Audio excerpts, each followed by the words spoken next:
नमस्कार, आप देख रहे हैं बाडा हल्की का number 1 channel Haryana live today. Chaudhary Dharmveer Singh ने बाडा में लोकसभा चुनाव कार्यालय का शुभारंभ कर कार्यकर्ताओं का बढ़ाया जोश। चौधरी धर्मवीर सिंह ने बाडा में लोकसभा चुनाव कार्यालय का शुभारंभ किया और कार्यकर्ताओं को जिम्मेवारी सौंपी और उनका उत्साह बढ़ाया। संताली रोड पर कार्यालय में पहुंचे और कार्यकर्ताओं को संबोधित करते हुए कहा कि सभी को बीजेपी पार्टी की नीतियों को जन जन तक पहुंचाने के साथ ही लोकसभा चुनाव में जीत के लिए फील्ड में उतरकर मेहनत करने का आह्वान किया। बाडा क्षेत्र में करीब 11:15 के आसपास पहुंचने पर उनके समर्थकों ने उनका स्वागत किया और फिर चौधरी धर्मवीर सिंह ने हवन यज्ञ किया। इसके बाद कार्यकर्ताओं को संबोधित किया और कार्यालय पर संबोधन के समय लगातार चौधरी धर्मवीर सिंह जिंदाबाद के नारे लगते रहे। धर्म सिंह ने कहा कि हमें मोदी की बीजेपी सरकार की नीतियों को जन जन तक पहुंचाना है और लोगों को पार्टी की नीतियों से अवगत करवाना है। उन्होंने कहा कि मोदी एक मजबूत प्रधानमंत्री है और आप लोगों की मेहनत एक बार फिर से रंग लाएगी और मुझे पूरा विश्वास है कि यहाँ की जनता लगातार तीसरी बार मुझे जिताने का काम करेगी।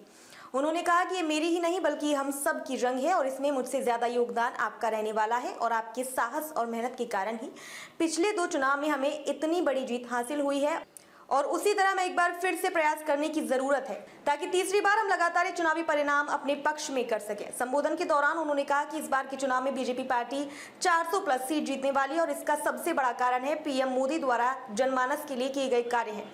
मोदी सरकार ने सबका साथ सबका विकास करने का काम किया है, किसी के साथ भेदभाव नहीं किया और गरीबों के लिए अनेकों योजनाएं चलाने का काम किया है जिससे बहुत से गरीब परिवार का जीवन स्तर सुधरा है। इसके साथ डेवलपमेंट में 10 साल में जितना काम सरकार ने किया आज से पहले कभी किसी सरकार ने इतना काम नहीं किया है। आज देश हर क्षेत्र में बड़ी तेजी से आगे बढ़ रहा है। विदेशों में हमारे देश की छवि आज बहुत बढ़ गई है और दुनिया मोदी जी को वर्ल्ड नेता मानती है और उनके फैसलों से हर देश हैरान है। सरकार ने नौकरी में पारदर्शिता लाने का काम किया है, नहीं तो केवल अमीरों के जिनके बड़ी सिफारिश होती थी उनके बच्चों की नौकरी मिलती थी, लेकिन पिछले 10 साल में उनको विद्यार्थियों को नौकरी मिली है जो मेहनत करके अच्छे अंक लाते हैं, चाहे फिर वो गरीब परिवार के बच्चे हों या अमीर परिवार के। सबको योग्यता के अनुसार नौकरी मिलने से आज बच्चों में पढ़ाई के प्रति क्रेज बढ़ा है। सरकार ने ग्रामीण लेवल पर भी अनेकों योजनाएं लाकर के गांव के विकास कार्यों और उनकी उन्नति में बड़ा बदलाव लाने का काम किया है। इसके अलावा लोन योजनाओं से अपना खुद का कार्य शुरू करने वाले लोगों की इच्छा को सरकार ने अनेकों स्कीम लाकर पूरा करने का कार्य किया है। मोदी जी ने हर वर्ग के लिए कार्य किया है जिसके परिणाम आज हम सबके सामने है। इसके अलावा भ्रष्टाचार को रोकने के लिए नए कदम भी समय समय पर सरकार द्वारा उठाए गए हैं और काफी सफलता भी मिली है जिससे आम लोगों को कार्य करवाने के लिए बार बार चक्कर नहीं लगाने पड़ते हैं और बिना खर्ची के ही सबके काम आसानी से हो पा रहे हैं। पिछले 10 साल में टैक्स की कमाई 3 गुना से ज्यादा बढ़ी है जिससे विकास कार्य में तेजी और अधिक देखने को मिल रही है। इसके अलावा राम मंदिर का निर्माण करके हर राम भक्त की वर्षों पुरानी इच्छा पूरी करने का कार्य भी मोदी जी ने करके दिखाया है और अनेकों बड़ी योजनाएं भिवानी महेंद्रगढ़ क्षेत्र में मोदी सरकार ने दी है जिससे ये क्षेत्र विकास की तीव्र गति से आगे बढ़ रहा है और जिसका फायदा हर व्यक्ति को मिल रहा है और उसका जीवन स्तर निखर रहा है।